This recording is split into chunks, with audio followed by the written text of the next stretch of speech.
शिव, महादेव सृष्टि और विनाश के वो साक्षात रूप हैं, ब्रह्मांडीय शक्ति में लिपटा एक विरोधाभास। उनकी तीसरी आंख में सृजन और संहार दोनों की शक्ति है।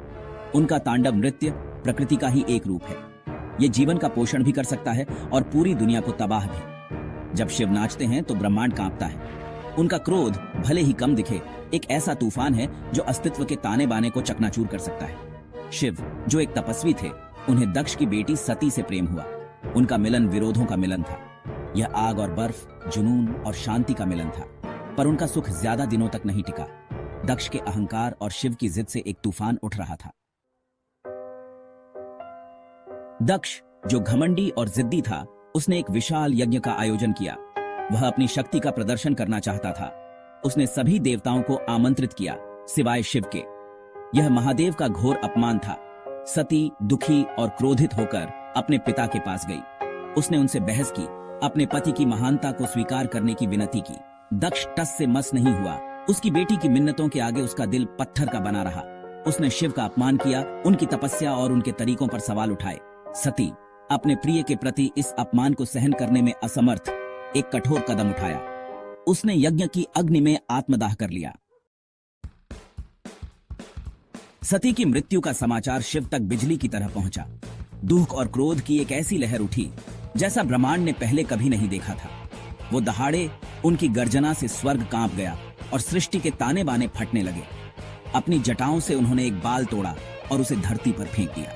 उस बाल ने भयंकर शक्ति और क्रोध से भरे एक जीव को जन्म दिया, वीरभद्र। उसके साथ खड़ी थी भद्रकाली, शिव के क्रोध से जन्मी एक भयानक योद्धा देवी। शिव ने क्रोध से कांपती आवाज में उन्हें आज्ञा दी, दक्ष और उसके यज्ञ को नष्ट कर दो। इस अपमान का नामो निशान मिटा दो। वीरभद्र और भद्रकाली, जिनकी आंखों में शिव का क्रोध धधक रहा था, यज्ञ पर टूट पड़े। देवी देवता उनके सामर्थ्य के आगे असहाय होकर भाग खड़े हुए। वीरभद्र ने अपनी तलवार के एक ही वार से पवित्र अग्नि को बुझा दिया। उन्होंने दक्ष की सेना को चीर डाला। उनका हर कदम एक भूकंप था जिसने धरती को हिला दिया। दक्ष आखिरकार अपने कृत्यों की गंभीरता को समझते हुए वीरभद्र के सामने कांपने लगा। उसने दया की भीख मांगी, लेकिन उसे दया नहीं मिली। एक ही वार में वीरभद्र ने दक्ष का सिर धड़ से अलग कर दिया। शिव की आज्ञा पूरी की। यज्ञ स्थल खंडहर में बदल गया, शिव के क्रोध की विनाशकारी शक्ति का प्रमाण। विनाश के बावजूद शिव का क्रोध शांत नहीं हुआ। उन्होंने सती के जले हुए शरीर को उठाया और नाचने लगे, दुख और क्रोध का एक भंवर। उनका नृत्य जीवन का पोषण करने वाला तांडव नहीं था, बल्कि विनाश का नृत्य था जो ब्रह्मांड के ताने बाने को उधेड़ने की धमकी दे रहा था। ग्रह अपनी कक्षाओं से विचलित हो गए, तारे टिमटिमाते और मरते गए जैसे शिव अपने दुख में नाचते रहे। देवता भयभीत होकर देखते रहे। उनकी संयुक्त शक्ति शिव के दुख के आगे कुछ भी नहीं थी।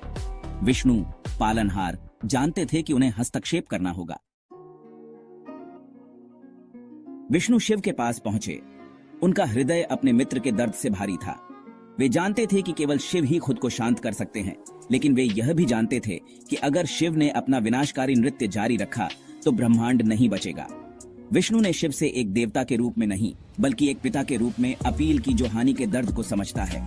उन्होंने शिव को याद दिलाया कि सती शक्ति का एक अंश है, वह दिव्य स्त्री ऊर्जा जो ब्रह्मांड में व्याप्त है। अपने सुदर्शन चक्र से विष्णु ने सती के शरीर के टुकड़े कर दिए।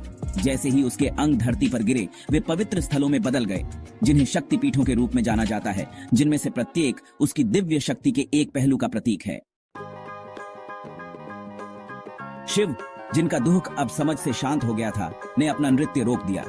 ब्रह्मांड टूटा फूटा धीरे धीरे ठीक होने लगा, लेकिन शिव के क्रोध की स्मृति जीवित रही। अनियंत्रित दुख की विनाशकारी क्षमता का एक कठोर अनुस्मारक। शक्तिपीठ बने रहे, तीर्थ और शक्ति के स्थान, सती के बलिदान और शिव के गहरे प्रेम और हानि के प्रमाण। शिव के तांडव की कहानी एक चेतावनी के रूप में कार्य करती है। देवता भी हृदय के तूफानों से अछूते नहीं है। यह दुहक की विनाशकारी शक्ति की बात करता है, लेकिन स्वीकृति और समझ की उपचार शक्ति की भी। यह हमें याद दिलाता है कि विनाश में भी पुनर्जन्म और नवीनीकरण की संभावना है।